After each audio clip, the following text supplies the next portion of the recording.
going on YouTube? Gyvi World here. Hope everyone's having a great day today. If you guys are having a great day, go ahead and smash the thumbs up button. Let me know how your day is going down below in the comment section. Chances are if you clicked on this video, you guys are kind of wondering or want to know pretty much my opinion on what I think are some of the best cards in the game, or what are some of my favorite cards in the game. Because truth be told, a lot of times on stream or in the comment section, you guys are constantly asking me, Gyvi, where should I invest my stubs? This is the team I got.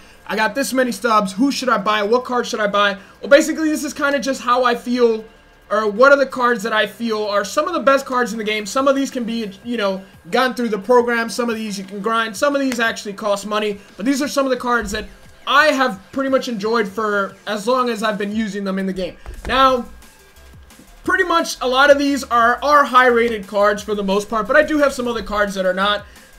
Pretty much the first 5 card pictures that I have, I very much enjoy them, and if I don't like them, chances are I got rid of them. A lot of people don't seem to like Bob Feller for whatever reason, but Bob Feller is a card that I really enjoy. He's only got a 4-pitch repertoire, but 87, 90 velo break, 87 hit, 97 6K per 9. I pitch pretty damn well with this Bob Feller. Now, don't mind the wins and losses with a lot of these pitchers. A lot of times I just play against a CPU and I quit when I'm trying to get a specific pitcher for a mission or whatever, and sometimes I have my actual rotation in there. But I pitch pretty damn well. .69 whip, 2.33 ERA in 104 innings. Haven't really used them that much, but I have had a lot of success with this card, and I've really liked them. 4-seam, 2-seamer. If you have like a cutter or something, or a changeup, it would be lights out. But this card, to me, is lights out. So he's pretty much always my #1 starter. Right next to him is, of course, Vita Blue, another guy, I believe, Dynasty program. Everything is pretty damn high. Control 81, velo over 80, break over 80, hits per 9, 94, K per 9, 89.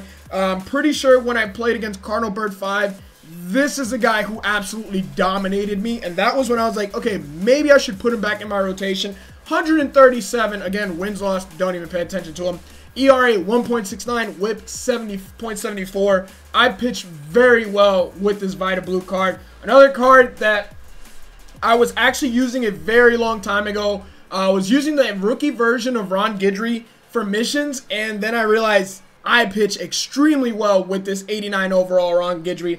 And I think he's maybe the Yankees collection, if I'm not mistaken. 1.41 ERA, 0.58 whip. I was dominating with this card. A lefty. He's kind of like the poor man's.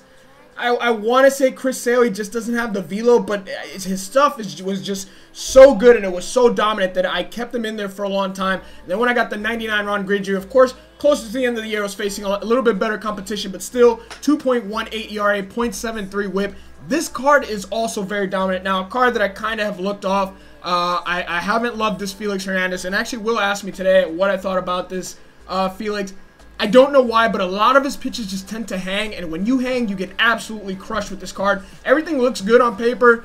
I don't have the most success with him, but it's not a bad card. Not one that I automatically put into my rotation. The next one that I put in the rotation is, and I started off not so great with this card, and I was like, man, this was a waste of stub.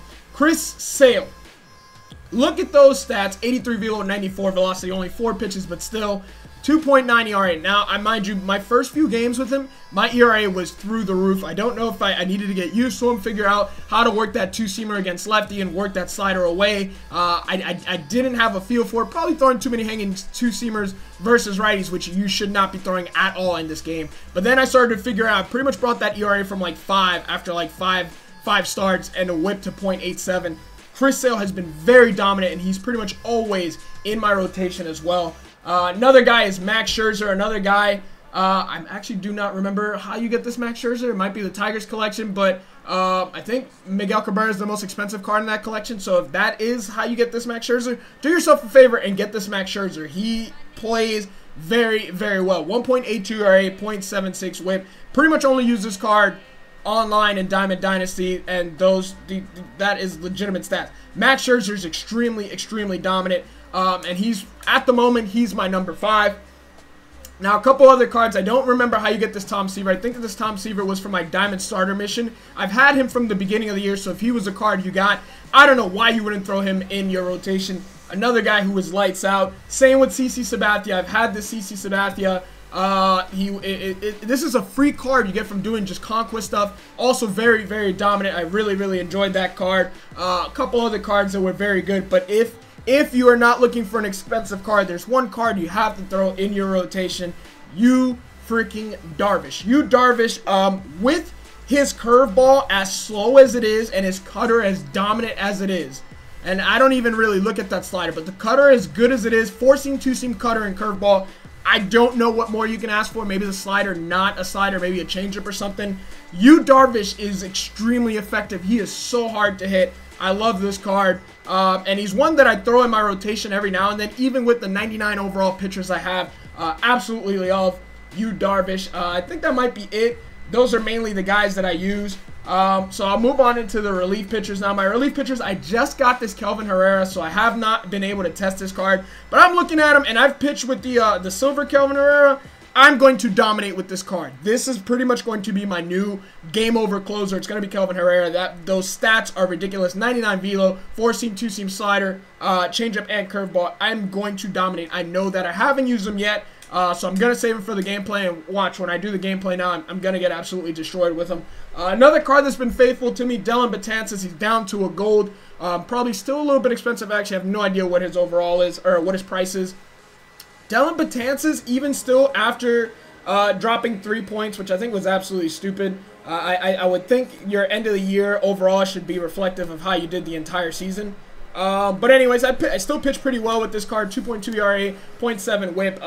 That slurve is disgusting. Cutter up and into lefties. You guys already know this card. He's very, very hard to hit, and he's pretty much always in my bullpen. Two guys that I wish were a little bit better that I don't pitch well with: Pat Neshek, two Submariners. I don't pitch well with Neshek, however you pronounce it. I don't pitch very well with Darren O'Day either. I really wish I could pitch a little bit better with these cards, but I don't. Tyler Clippard, I don't know what to say. It says 2.89, but I despise this card. I don't know why, but I despise this card. Another guy, Tommy Canley's got good velo. I've only pitched 1 inning with him. Maybe I should throw him a little bit more into my bullpen and see. But check that card out. I think that card is decent. So is Nate Jones. Now going into my closing pitchers, I've got some pretty good closing pitchers. If you didn't get yourself the Felipe Rivera out of the ticket counter, please just hope. I think he was a ticket counter. Hope he comes back in there. This card is great. He sometimes closes over Aroldis Chapman. I very, very, very much love this card a lot. He's always in my bullpen. Sean Doolittle's hit or miss for me. I started off shaky with him. Got a little bit better as I progressed. But this card's not too bad either. A card that we already got one of those. Yeah, let's get him out of there. A card that I don't really particularly pitch well with is that 92 Craig Kimbrell.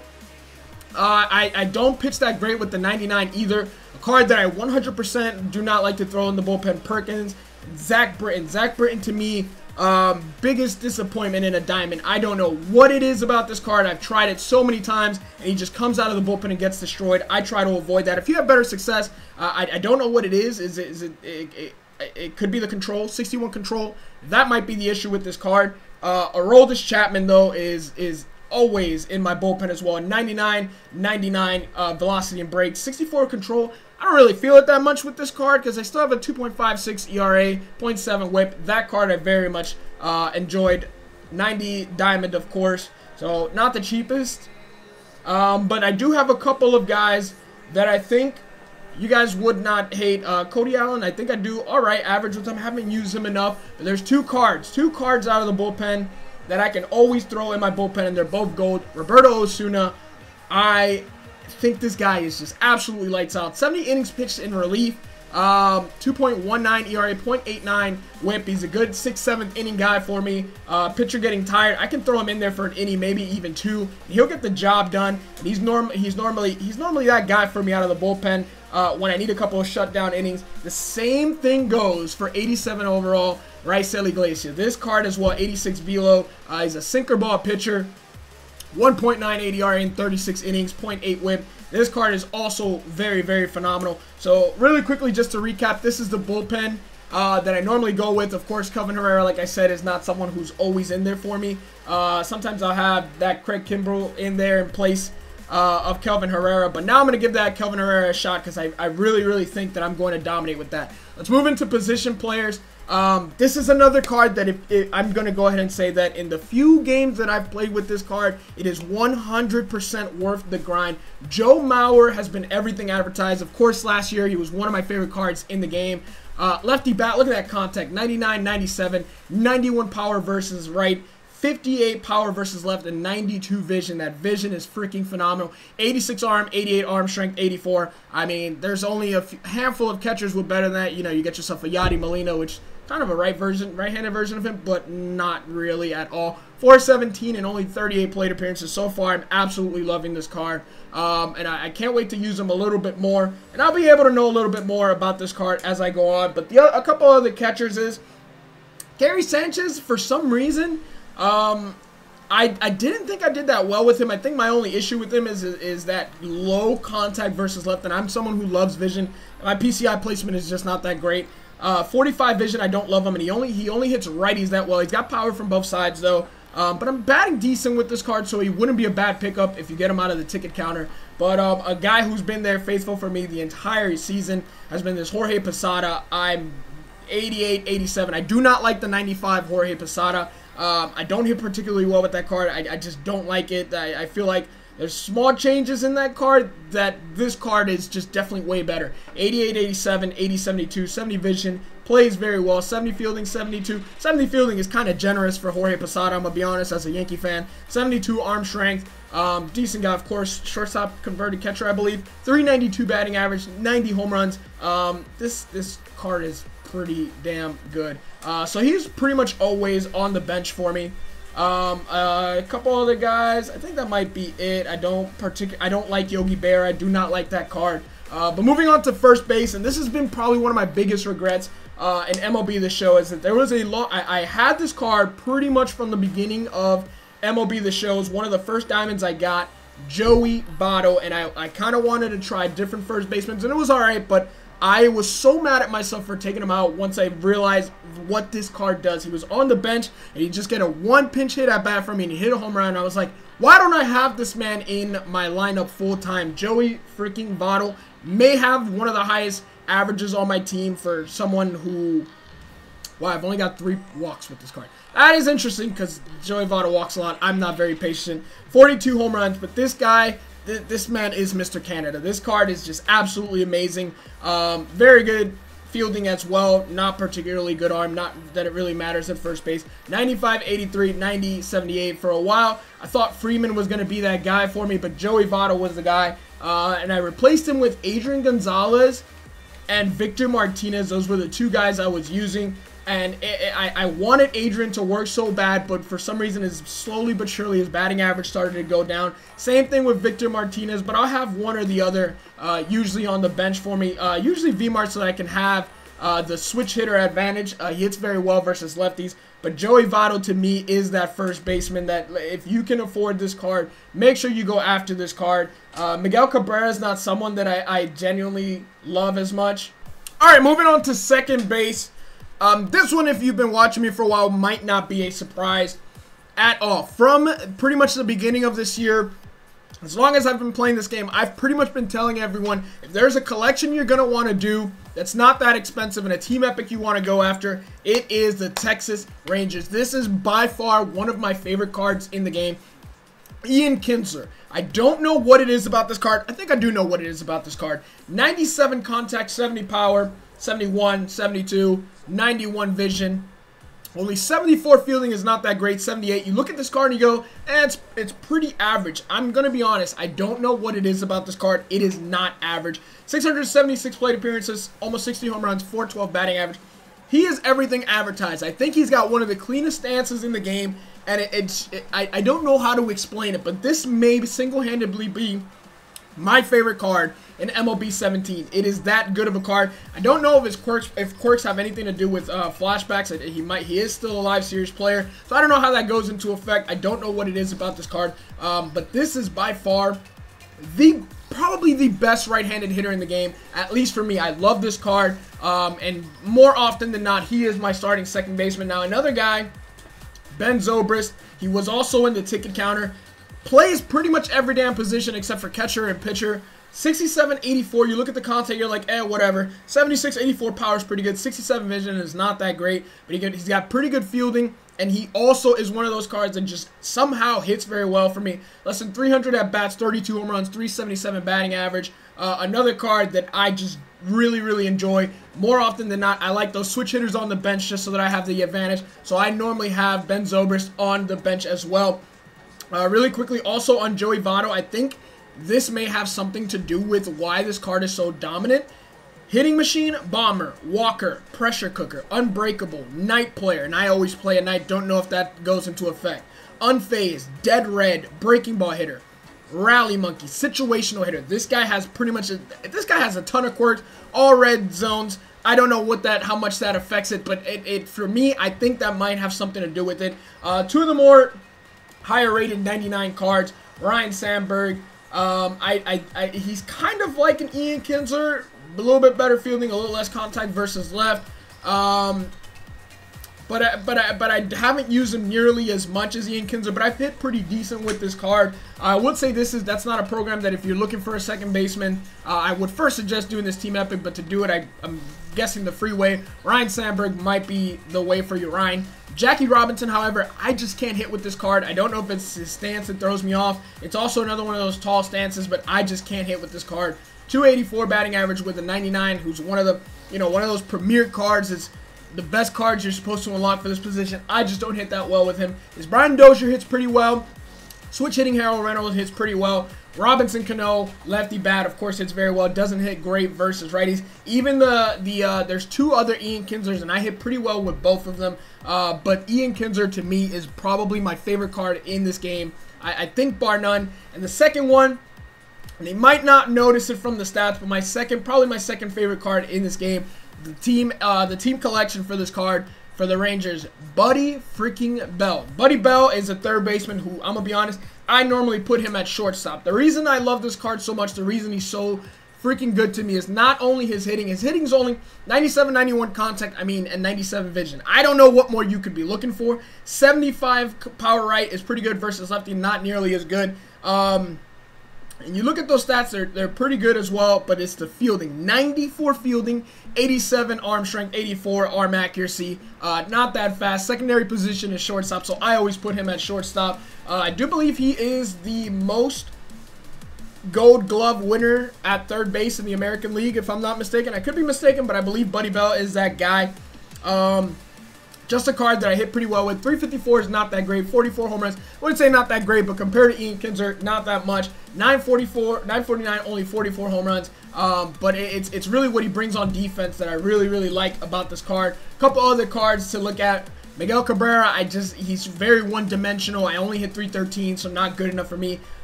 Brooks Robinson, another 99 you grind for. 348. I probably should give him a couple more plate appearances because I hit decent with this card. Ed Matthews, to me, was probably one of the biggest disappointments in this game. I don't know if it's me. I don't know what it is. I cannot hit with this card. 214, only 30 plate appearances. I tried him many times. I was like, I just can't do it. I don't know if they threw him in the game for free early in the game and they somehow nerfed him not what his card says. I would not be surprised. Manny Machado's another diamond. Hit pretty decent with him. I don't use him nearly enough. The problem with him is he's very hit or miss for me. But of course, he can also play shortstop, which is great about Manny. And he's got 92 fielding, 92 arm. One of the best defensive players in the game, of course. Adrian Beltre I cannot hit with, but he's, of course, very good defensively. But Buddy Bell, to me, is that guy at third base. This Edgar Martinez, I just got him. Never was able to hit with Edgar Martinez in games before. Looks like I hit pretty decent in the one game he played. And of course, he put him at first base because he's really bad on the field. But look at those hitting stats: 97, 99, 97, 91, 82. Gonna give him a try. Probably do a Mariners squad builder pretty soon. But I'm gonna move on to shortstop now. We're gonna look at the first two guys. Actually, the first three guys. Cal Ripken Jr. is a guy that I've slowly but surely been like, okay, maybe I should put him in there a little bit more. At first, I didn't hit very well with him, but it's not really what he does hitting-wise. It's that fielding, 90, 94, 90 at shortstop. You really can't go wrong with that. 92, 98, 83, 99, 98. Those I'd expect a little bit more than 325 and 177 for this card, which to me is why I use Hanley Ramirez. This card, to me, is kind of an offensive demigod. I don't know why I love this card so much.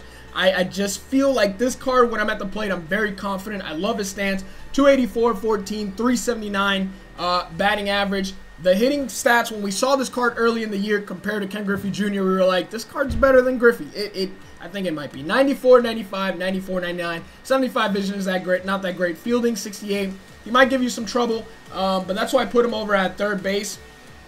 And I have him and Buddy Bell swapped, but I normally have Hanley at third base. The other guy is Barry Larkin. Barry Larkin's a shortstop I used early on in the year. I thought I included Barry Larkin. Barry Larkin's a shortstop I used early on in the year. I don't know. I don't know why those stats look so horrible on this card. You're not going to get a lot of power from this card versus right-handed hitters, but it's what he does versus lefty. 98, 80, 99 versus righties, of course, it's only 70, 37. But I hit 362 for the majority of what I used him early on in the year, which is pretty solid if you ask me. He's also pretty decent defensively. He's no Cal Ripken Jr., he's no Buddy Bell, only 80 fielding, but he's got 89 speed and 87 stealing. So you do get that from Barry Larkin. You do get more of a stolen base threat. Some other cards I used these cards recently. I was pretty impressed with some of these postseason cards. So if you haven't done the George Springer program, you can probably get yourself a free shortstop who's pretty decent. Ketel Marte, probably my favorite. Trevor Story, not enough vision for me to use him.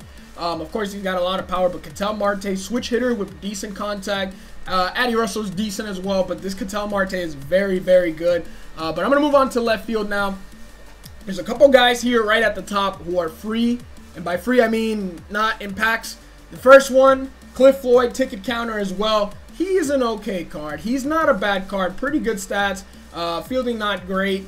Left field, throw him in there. 337 batting average, not too bad in 193 plate appearances. Alex Gordon, I believe, was another one who was there early in the year. 333 batting average. I hit 0 home runs in 51 plate appearances with him. I don't know if he's got that down cut or that top spin swing, but I just could not get any lift with this Alex Gordon, so he was out of my outfield pretty quickly. Matt Holliday was not too bad, crushes lefties versus righties. He's also okay. 405 batting average is pretty decent, but I'd have to say my favorite left field all around has to be this Lou Brock. Now you look at this Lou Brock and you go 99 contact right, 78 power right, 80 vision. He absolutely mashes right-handed pitching. I did not expect that power out of Lou Brock. 78 power is very solid. He's also got 70 fielding, which is not great, but it's the 99 speed, 97 stealing, 99 base running aggression. Yes, when he gets on base, people are very scared. When he makes contact with the ball, period, people are very scared of this card, and there's a reason for that. This guy is an on-base machine. 65 stolen bases, only caught stealing 3 times. That's probably me getting picked off, getting greedy with my lead. You really don't need to take one with him, even with the pitch out. More often than not, you're stealing the base. 371 batting average, and you looked at those stats, you go 64, 50 versus left. Not that great. Here's what I found very interesting about Lou Brock. And again, he's another one of those cards in the Dynasty program that if you didn't complete that, get on that, because these free cards are very worth it. That's the one great thing about San Diego Studios. I know I give them a lot of crap, but these cards that they give you for free, a lot of them are very good and have stuck through time with me.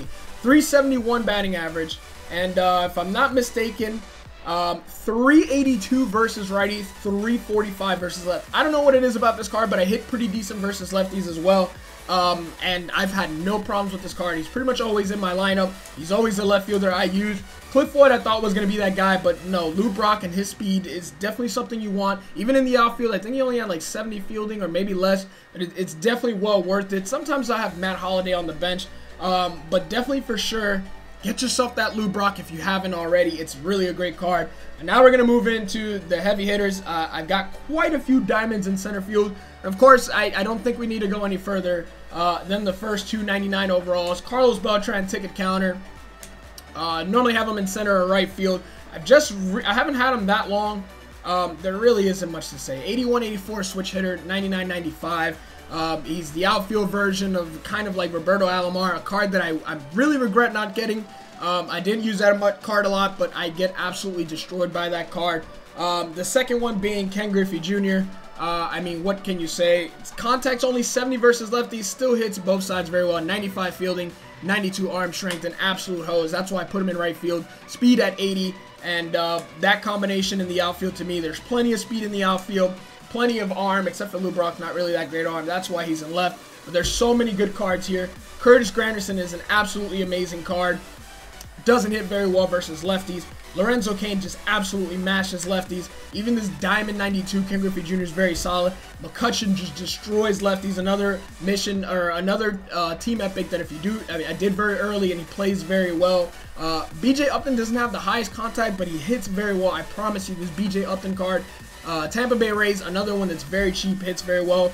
Go-Go, I'm kind of hit or miss on with. I don't hit very well versus righty. His stats say he doesn't hit very well versus righties, so I try to avoid him. Johnny Damon mashes righties, absolutely mashes righties. Steve Finley, not one of my favorites. And that's pretty much it. Actually, Christian Yelich hits very, very well. This 84 Bryce Harper hits very, very well.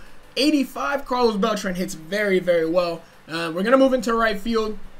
These are the last couple guys. There's a couple other guys that I normally like to sometimes include on the bench. I'm going to go through a couple of them. Tony Gwynn, got him early in the year as well. I think he was for World Series in one of the seasons. Definitely worth it. 96. He's the I think he's the fastest right fielder with 88 speed, if I'm not mistaken, or might have been, or his 88 card or whatever. 99, 98 contact, 99 vision. Doesn't have the greatest of power, but good fielding, good arm. And he just mashes as well. This Ted Williams card, I do not like this Ted Williams card. I know Shelfie mashes with this card. I cannot hit with this card. I cannot put him in the outfield. I just can't use this card and be confident. Reggie Jackson, I'm so glad his fielding doesn't hurt as much as it did last year. I love this card. He's kind of like Joey Votto when it comes to hitting right-handed pitching for me. Just absolutely mashes, and I'm expecting a home run with this card more often than not. So when he comes off the bench versus a new righty that just came in, I'm expecting him to go yard and to go deep. 74 fielding is a lot better than what his cards were last year. So more often than not, he's in the outfield for me, or on the bench with Tony Gwynn as well. Mookie Betts is a guy who's low 300 batting average, sometimes on the bench for me, but not often. He can play second base and play outfield. I do like that about him. Two cards that I will not throw in my lineup though: Giancarlo Stanton, Aaron Judge, as a matter of fact, more. Nelson Cruz, JD Martinez. They got great power, guys with great pop, no vision. I just cannot hit with those cards. This 88 Tony Gwynn's very good. 86 McCutcheon is very good. This Joe Carter hits pretty well as well. Not good contact versus righty, but everything else, vision and power, is high. And especially versus lefties, he absolutely mashes. But other than that, actually, this is probably one of the biggest cheat codes for me. I use this card so much early in the year. Dante Bichette. This Dante Bichette card, 87, he just mashes righties. 87, 80 versus righties. 70, 76 versus lefties. Not great fielding, not great anything else. But I should use that, I think, 95 overall Dante Bichette card a little bit more, because this card mashed for me versus very good competition and good overall pitchers. 444, 200 plate appearances, 28 home runs. I really like this card, and I don't know why I didn't use it more. Probably, you know, once the diamonds start coming out, you have no needs for the silver cards. But that's going to be it for this video, guys. Hope you did enjoy. Let me know down below what are some of the cards that you guys enjoy using, some cards that you think are overrated and you don't like using. Let me know down in the comment section below. This is the team that I normally rock with, more or less. Like I said, I got a new Kelvin Herrera, who's, you know, what's that? Kimbrough's usually there, but I was looking for a new bullpen guy. I think Kelvin's going to be that guy for me. This is normally the rotation I go with, and this is the team I go with, not the lineup. There's the bench, and there's the bullpen. Of course, Tony Gwynn is my speed guy. Everyone, 3 switch hitters, 2 lefties, and yeah. But anyways, guys, hope you did enjoy. If you did, smash the thumbs up. If this was helpful at all, share it with your friends. Let them know. You know, it's late in the season, but some people are still looking for players. There's a lot of players you can get it for free through Conquest. Subscribe to the channel if you're new, and peace. Whose world is this? The world is yours. The world is yours. It's mine, it's mine. Whose world is this? It's mine, it's mine, it's mine. Whose world is this? The world is yours. The world is yours. It's mine, it's mine, it's mine. I sip the Dom P, watch it.